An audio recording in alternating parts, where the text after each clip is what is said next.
ಹುಬ್ಬಳ್ಳಿಯಲ್ಲಿ ನಡೆದ ವಿದ್ಯಾರ್ಥಿನಿ ನೇಹಾ ಹತ್ಯೆ ಘಟನೆಯನ್ನ ಸಂಸದ ಪಿಸಿ ಮೋಹನ್ ಖಂಡಿಸಿದ್ದಾರೆ.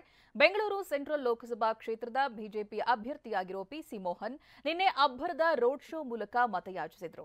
ಈ ವೇಳೆ ಟಿವಿ9 ಜೊತೆ ಮಾತನಾಡಿದ ಅವರು, ರಾಜ್ಯದಲ್ಲಿ ಹಾಗೆ ದೇಶದಲ್ಲಿ ಕಾಂಗ್ರೆಸ್ ಸರ್ಕಾರ ಯಾವಾಗ ಬರುತ್ತೋ ಆಗ ಈ ರೀತಿ ಕಿಡಿಗೇಡಿಗಳು ಹುಟ್ಟುಕೊಳ್ತಾರೆ. ಅವರಿಗೆ ರೆಕ್ಕೆ ಪುಕ್ಕಗಳು ಬರುತ್ತೆ.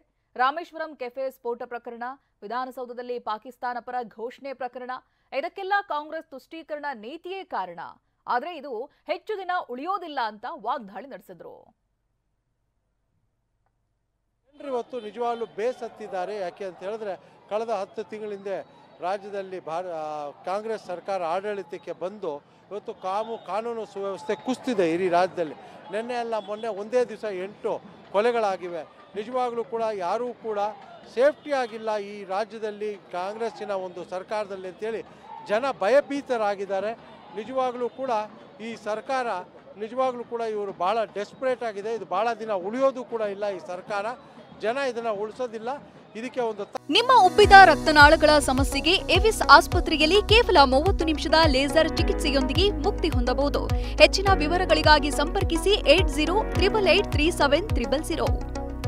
ತಕ್ಕ ಉತ್ತರವಾಗಿ ಪಾರ್ಲಿಮೆಂಟ್ ಚುನಾವಣೆಗೆ 28ಕ್ಕೆ 28 ಜೆಡಿಎಸ್ ಮತ್ತು ಬಿಜೆಪಿ ಅಭ್ಯರ್ಥಿಗಳ ಗೆಲ್ಲಿಸ್ತಾರೆ ಅನ್ನೋ ವಿಶ್ವಾಸ. ನೋಡ್ತಾ ಇದ್ರಲ್ಲ, ಹುಬ್ಬಳ್ಳಿಯಲ್ಲಿ ನಡೆದಂತ ವಿದ್ಯಾರ್ಥಿನಿ ನೇಹಾ ಹತ್ಯೆ ಘಟನೆಯನ್ನ ಸಂಸದ ಪಿಸಿ ಮೋಹನ್ ಖಂಡಿಸಿದ್ದಾರೆ. ಬೆಂಗಳೂರು ಸೆಂಟ್ರಲ್ ಲೋಕಸಭಾ ಕ್ಷೇತ್ರದ ಬಿಜೆಪಿ ಅಭ್ಯರ್ಥಿಯವರು ನಿನ್ನೆ ದಿನ ರೋಡ್ ಶೋವನ್ನ ನಡೆಸಿದ್ರು, ಅಬ್ಬರದ ಮತಯಾಚನೆಯನ್ನ ಮಾಡಿದ್ರು. ಈ ವೇಳೆ ಟಿವಿ9 ಜೊತೆ ಮಾತನಾಡ್ತಾ ಇರಬೇಕಾದ್ರೆ ರಾಜ್ಯದಲ್ಲಿ ಹಾಗೆ ದೇಶದಲ್ಲಿ ಕಾಂಗ್ರೆಸ್ ಸರ್ಕಾರ ಯಾವಾಗ ಬರುತ್ತೋ ಆಗ ಈ ರೀತಿಯಾದಂತ ಘಟನೆಗಳು ನಡೆಯುತ್ತೆ. ಕಿಡಿಗೇಡಿಗಳಿಗೆ ರೆಕ್ಕೆ ಪುಕ್ಕ ಬಂದಾಗುತ್ತೆ. ಜೊತೆಗೆ ಇತ್ತೀಚೆಗೆ ಆದಂತ ರಾಮೇಶ್ವರಂ ಕೆಫೆ ಸ್ಫೋಟ ಪ್ರಕರಣವನ್ನು ಕೂಡ ನೆನಪಿಸಿಕೊಂಡ್ರು. ವಿಧಾನಸೌಧದಲ್ಲಿ ಪಾಕಿಸ್ತಾನ ಪರ ಘೋಷಣೆ ಪ್ರಕರಣ ಕೂಡ ನೆನಪಿಸಿ ವಾಗ್ದಾಳಿಯನ್ನು ನಡೆಸಿದ್ರು. ಹುಬ್ಬಳ್ಳಿಯಲ್ಲಿ ನೇಹಾ ಹತ್ಯೆ ಖಂಡಿಸಿ ಬಿಜೆಪಿ ಕಿಚ್ಚು. ಬೆಂಗಳೂರು ಹೊರತುಪಡಿಸಿ ಜಿಲ್ಲಾ ಕೇಂದ್ರಗಳಲ್ಲಿ ಧರಣಿ. ರಾಜ್ಯ ಸರ್ಕಾರದ ವಿರುದ್ಧ ಜಿಲ್ಲಾ ಕೇಂದ್ರಗಳಲ್ಲಿ ಪ್ರತಿಭಟನೆ ಮಾಡೋದಕ್ಕೆ ಈ ಬೆಂಗಳೂರಿನಲ್ಲಿ ನಿಗದಿಯಾಗಿದ್ದಂಥ ಪ್ರತಿಭಟನೆ ಸದ್ಯಕ್ಕೆ ಮುಂದೂಡಲಾಗಿದೆ. ಬೆಂಗಳೂರು ಹೊರತುಪಡಿಸಿ ಬೇರೆ ಎಲ್ಲ ಜಿಲ್ಲಾ ಕೇಂದ್ರಗಳಲ್ಲೂ ಕೂಡ ಪ್ರತಿಭಟನೆಗೆ ಮುಂದಾಗಿತ್ತು.